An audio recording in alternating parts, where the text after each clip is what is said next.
ప్రైజలా. Hi పిల్లలు, ఈరోజు మనం నేర్చుకునే పాఠం రూతు గురించి. రూతు అంటే దాని పేరుకు అర్థం సౌందర్యం అని అర్థం. రూతు మోయాబీరాలు. బెత్లెహేములో ఎలేముకు అని అతని భార్య నయోమి, వారు 2 మగపిల్లలతో అక్కడ ఉండేవాళ్ళు. పెద్దవాడి పేరు మహ్లోను, రెండోవాడి పేరు కిలియోను. వారు చిన్న కుటుంబం. వీళ్ళు బెత్లెహేంలో నివసిస్తూ ఉండగా కొన్ని రోజులకి కరువు వచ్చింది.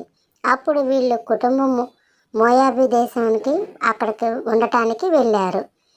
కొన్ని రోజుల తర్వాత ఎలీమెలెకు చనిపోతాడు. తర్వాత నయోమి తన 2 కొడుకులకి మోయాబీరాలనిచ్చి పెండ్లి చేసిద్ది. పెద్ద కోడల పేరు ఓర్ఫా, రెండో కోడల పేరు రూతు. వాళ్ళు అక్కడ 10 సంవత్సరాలు ఉంటారు. నయోమి వాళ్ళ 2 కొడుకులు తర్వాత చనిపోతారు. నయోమి 2 కోడళ్ళతో బయలుదేరి బెత్లెహేము వస్తూ ఉండగా మధ్యలో, మీరు మీ తల్లి ఇంటికి వెళ్ళిపోండి, అక్కడ పెండ్లి చేసుకొని ఉండండి అని అంటది. అప్పుడు పెద్ద కోడలు ఓర్ఫా అత్తని ముద్దు పెట్టుకొని వెళ్ళిపోయిద్ది. రూతు అయితే తన అత్తను పట్టుకొని, నీవు నన్ను వెళ్ళవద్దు అని బ్రతిమలాడుకుంటుంది. అప్పుడు రూతు తన అత్తతో ఇలా అంటది, నీవు వెళ్ళిన చోటికే నేను వచ్చేదను, నీవు నివసించే చోటనే నేను నివసించేదను. నీ జనమే నా జనము, నీ దేవుడే నా దేవుడు. నీవు మృతి పొందిన చోటనే నేను మృతి పొందేదను. మరణం తప్ప నిన్ను నన్ను వేరు చేయొద్దు అని అత్తతో బ్రతిమలాడుకుంటూ చెప్పిద్ది. బెత్లెహేముకు వాళ్ళు తిరిగి మరలా ప్రయాణం అవుతారు.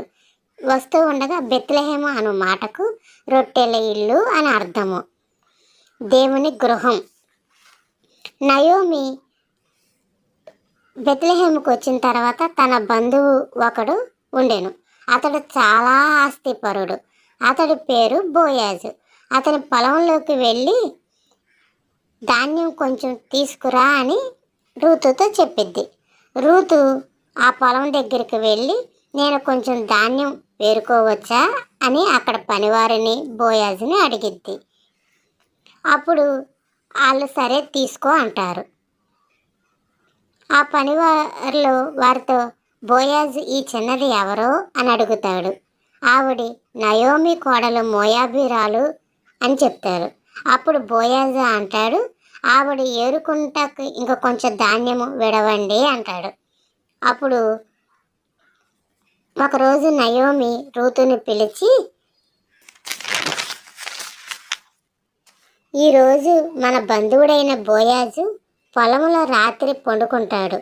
అతను భోజనం చేశాక పండుకున్నాక అతనికి కనపడకుండా దూరంగా నిలువు అని చెప్పిద్ది.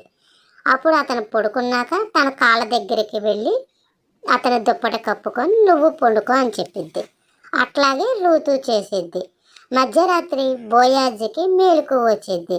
అప్పుడు కంగారు పడి చూసి, నీవెవరు అని బోయాజు అడుగుతాడు.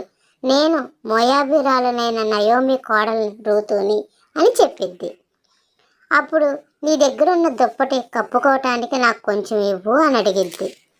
బోయాజు, నీవు వేరే పొలంలోకి వెళ్లకుండా నమ్మకంగాను ఇక్కడ ఉన్నావు కాబట్టి నీవు మంచి ప్రవర్తన కలిగి ఉన్నావు.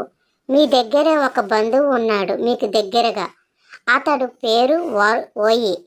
అతడు మీ అప్పులు తీర్చుకుంటాడేమో అని చెప్పి వెలుగు రాకముందే నువ్వు ఇక్కడ నుండి వెళ్ళిపో అంటాడు. ఒకరోజు అందరూ సమావేశమయ్యి పంచాయతీ దగ్గర కూర్చుంటారు.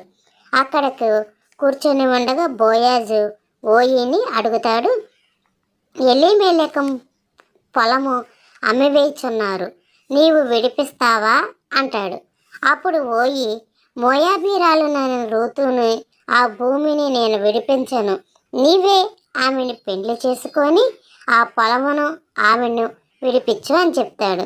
చెప్పి అతను వెళ్ళిపోతాడు అక్కడి నుంచి. అప్పుడు బోయాజు, అయితే నేను ఆ పొలమును విడిపించి ఆమెను పెండ్లి చేసుకుంటాను అంటాడు. అప్పుడు వాళ్ళు పెళ్లి చేసుకుంటారు.